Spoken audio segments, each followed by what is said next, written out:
Assalamualaikum warahmatullahi wabarakatuh. Kami mahasiswa dari Universitas Islam Negeri Sumatera Utara, Fakultas Ekonomi dan Bisnis Islam, Prodi Ekonomi Islam kelompok 5 semester 5. Video ini dibuat untuk menyelesaikan salah satu tugas dalam mata kuliah Lembaga Keuangan Non-Bank dengan dosen pengampu Ibu Marliah MAG DR dan Ibu Asniarti SEI MSI.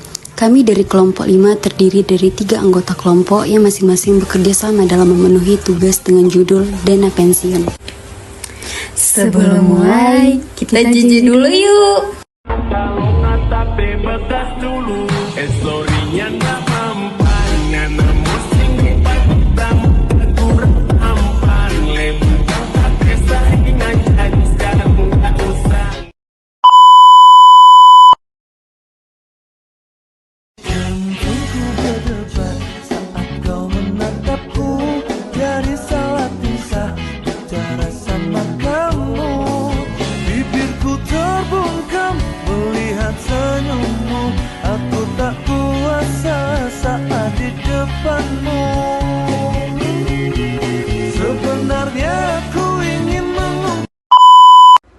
Halo teman-teman, perkenalkan saya Intan Alisa.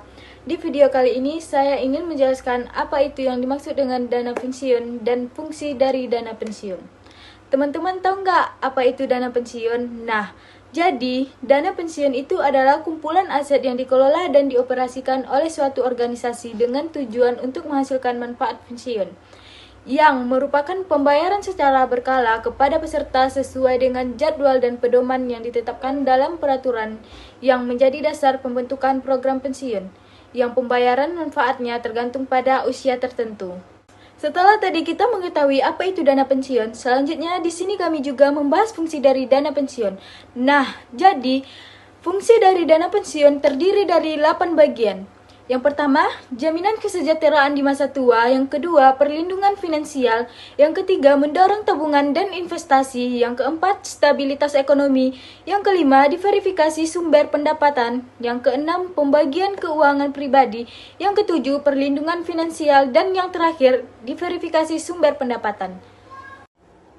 Halo teman-teman semuanya, perkenalkan nama aku Dewi Pajira. Nah, setelah tadi kita mendengarkan penjelasan yang sangat bagus oleh teman kita Intan Alisa mengenai pengertian dan juga fungsi dari dana pensiun, di sini kami juga membahas mengenai jenis dan juga dasar hukum dari dana pensiun. Nah, dilansir dari laman resmi Otoritas Jasa Keuangan atau OJK, dana pensiun ini terdiri dari 3 jenis.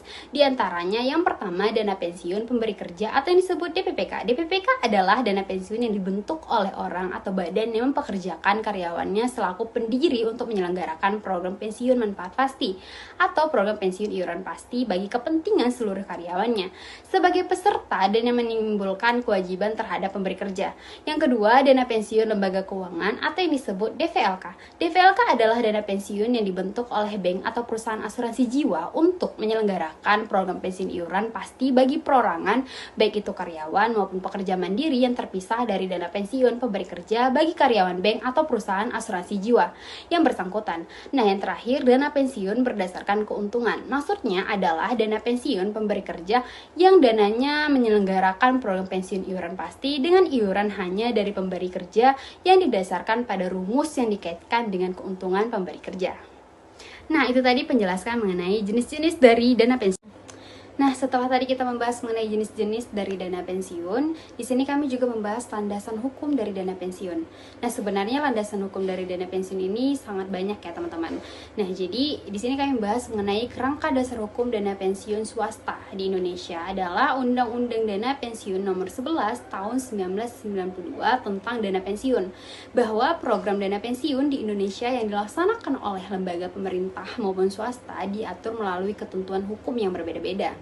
Nah, jadi jika perbankan, asuransi, obligasi, dan reksadana syariah itu sudah banyak memiliki peraturan dan didukung fatwa DSN MUI, jadi menurut seorang konsultan ekonomi bahwa syariah dana pensiun syariah belum memiliki peraturan yang fatwa yang mendukung. Jadi oleh karena itu, regulasi dana pensiun syariah hanya mengacu pada peraturan dan fatwa MUI secara umum. Nah, seperti itu ya teman-teman. Baik, selanjutnya saya akan menjelaskan bagaimana sih mekanisme dana pensiun lembaga keuangan syariah. Ternyata sobat, bahwasanya DPLK Syariah pertama kali disahkan oleh OJK pada tahun 2017. Seluruh kegiatan operasional maupun pengawasannya dilakukan oleh Dewan Pengawas Syariah. Peserta dan pemberi kerja menyetorkan iuran atau berkontribusi ke dana pensiun syariah secara berkala. Dana tersebut kemudian diinvestasikan oleh lembaga keuangan syariah berdasarkan prinsip-prinsip syariah. Akad-akad yang digunakan adalah akad wakalah dan akad tabarru, di mana akad wakalah yaitu peserta memberi kuasa kepada lembaga keuangan syariah dalam mengelola dan menginvestasikan dana tersebut atas nama mereka. Sedangkan akad tabarru di mana peserta dapat memberikan kontribusi dana pensiun kepada peserta lainnya yang membutuhkan sebagai rasa bentuk sosial. Setelah dana dikumpulkan kemudian diinvestasikan pada instrumen-instrumen yang harus bersifat halal dan aman sesuai dengan hukum Islam. Contohnya adalah saham syariah, kemudian ada suku. Suku ini adalah obligasi berbasis aset yang terhindar dari yang namanya riba. Nah, selanjutnya kita bisa juga berinvestasi pada properti halal, kemudian reksadana syariah. Nah, setelah dana diinvestasikan lalu mendapatkan keuntungan. Keuntungan tersebut didistribusikan ke dana pensiun melalui akad-akad seperti mudharabah dan musyarakah. Akad mudharabah itu adalah pembagian keuntungan berdasarkan kesepakatan di awal antara peserta dan lembaga. Sedangkan akad musyarakah itu adalah akad yang pembagian keuntungannya berdasarkan porsi kita memberikan modal antara si peserta dan si lembaga tadi. Nah, selanjutnya, peserta dapat melakukan penarikan dana ketika sudah mencapai usia pensiunan sekitar 45 tahun sampai 65 tahun atau karena terjadi keadaan tertentu misalnya seperti kecelakaan, yaitu menyebabkan kecacatan ataupun kematian. Nah, dana tersebut itu bisa ditarik oleh ahli waris melalui akad ijarah dan akad tabarru. Akad ijarah ini kan artinya adalah akad sewa ya, akad sewa. Sewa itu kan berarti pembayarannya dilakukan secara bertahap. Nah, artinya lembaga keuangan akan memberikan pembayaran secara bertahap. Nah, selanjutnya adalah akad tabarru, di mana dana tersebut akan dialokasikan berupa bentuk bantuan sosial. Nah, misalnya kalau tidak dapat keuntungan nih, misalnya rugi. Nah, kerugian tersebut itu akan ditanggung berdasarkan prinsip Islam. Artinya tidak ada salah satu pihak yang dirugikan secara tidak adil. Nah, jadi di sini terdapat tugas DPS. Yang pertama adalah bahwasanya DPS ini harus memastikan bahwa akad dan produk yang digunakan harus berdasarkan prinsip-prinsip syariah. Yang kedua adalah dana yang diinvestasikan harus pada instrumen-instrumen yang halal dan yang aman berdasarkan hukum Islam. Yang ketiga adalah DPS memastikan bahwa tidak adanya unsur riba, gharar, dan maisir. Baik, selanjutnya adapun kebijakan dalam pengembangan dana pensiun syariah di Indonesia.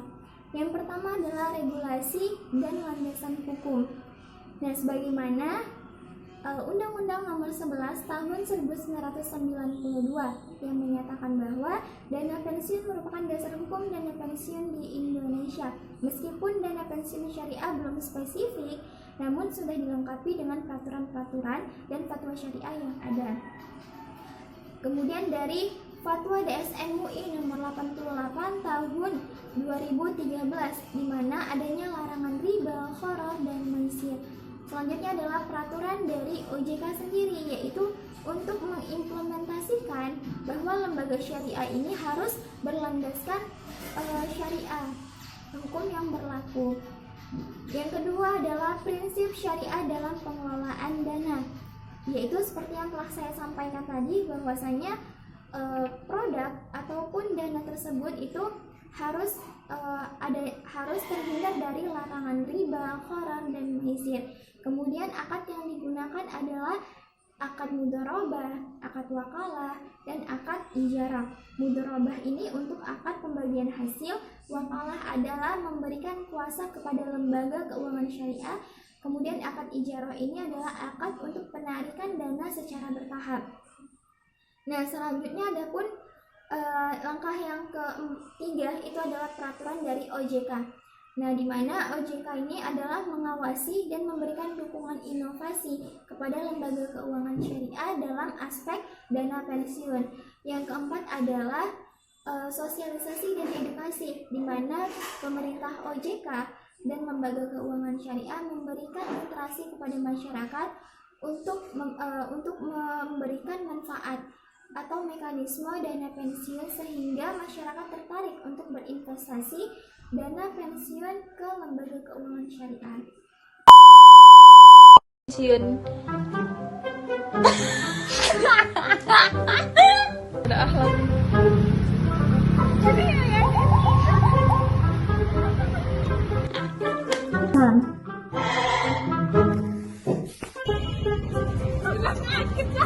Paman pantunnya. Burung nuri makan selasih, tetap sendiri tanpa kekasih, tapi tidak membuatku sedih. Sekian dan terima kasih. Musik.